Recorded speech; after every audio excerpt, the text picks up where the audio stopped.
So we're going to move now to tip number 33. It's the third tip today, but it's 33 of our 1-minute tips throughout the year. And that's about visualizing your success. Use visualization techniques to boost your confidence and mentally prepare. It is such a powerful technique used by athletes, performers, and a public speaker to prepare for an event. You may have seen my video short recently where Reba McEntire, and if you don't know her, Google her. She is a legend in the country singing world. She shared a story where her son was a race car driver.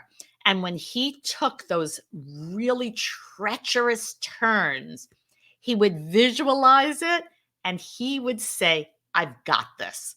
So if he could do that in kind of a life-defying corner with a race car, you can do it with a presentation. But here's a couple of tips to help boost your confidence and use visualization. Number one, find a quiet space.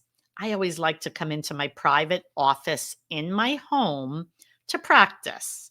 I don't want to practice where anyone can hear me.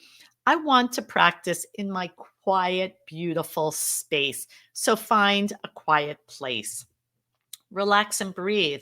Again, if you go back to some of my videos, I talk so much about breathing and how not only does it help power up your voice, but it helps to relax you. So close your eyes, take a deep breath.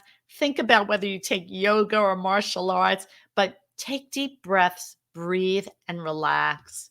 And as I mentioned a little bit prior, rehearse. Rehearse your speech from beginning to end and imagine yourself delivering it with confidence.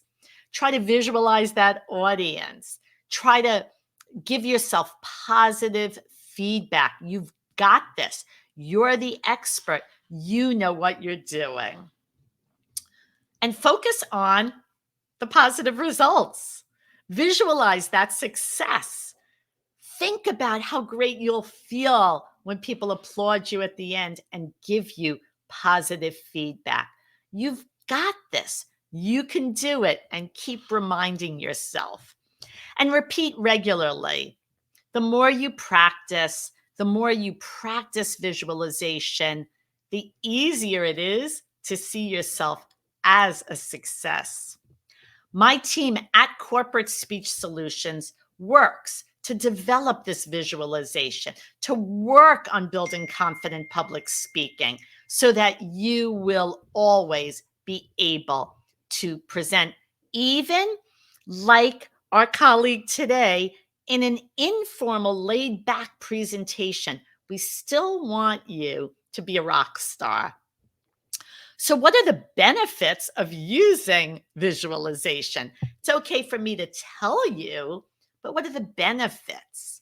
It reduces anxiety, that anxiety of the unknown, that anxiety. Will I say what I want to say? Will it be well received? Well, the more you visualize your success, you will reduce your anxiety. The more you visualize, you'll build your confidence. Seeing yourself succeed will boost your self-confidence. It will also enhance your performance because you know you're the expert. The more you mentally rehearse, the more confident you become, and it will enhance your delivery. And prepare for the unexpected. When you prepare and you visualize, you will be ready for anything that comes your way. I have had many unexpected events in my 18 years of presenting, and I'm comfortable, I'm confident, I make it work. Incorporating visualization into your preparation routine will make a significant delivery in your performance. It's a simple yet effective technique. It will be your secret weapon. Hi, SJ, and you're from India and you want to know how to better your vocabulary. That's a really big question I get, SJ, over the years. We work on vocabulary. There's many ways. Reading is great. I get a word a day in my inbox. When you want to learn a word, when you learn a word, use it. The best way is to use it. In our training, there are definitely people who enjoy, want to enrich their vocabulary. So when they meet with their trainer, they say that's a goal, and we can help prepare them for that. Uh, but reading and practice using those new words, that will help you to enrich your vocabulary. But as I said earlier, and I've said before, sometimes it's best to keep it simple. It's nice to have a rich vocabulary for reading and understanding, but if you're delivering a presentation, simple resonates with people. Jack, is it true that Americans, let me just see that, is it true that Americans use 70% phrases in their daily conversation? Good question, Jack. Not really sure on that statistic. I'd love to look it up. There are a lot of idiomatic expressions that everyone uses.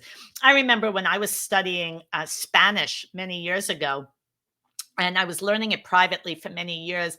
And we were doing a reading for auditory comprehension, like the question about how to learn when people speak quickly.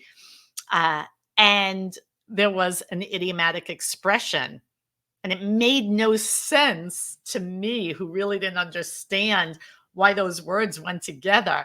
And my teacher said, it's an idiomatic expression. So, yes, we have many expressions and phrases that we use. Not sure I would go with the 70%, but certainly something worth looking into. And thank you for sharing that. I wish I could answer if that was correct. Life skills green.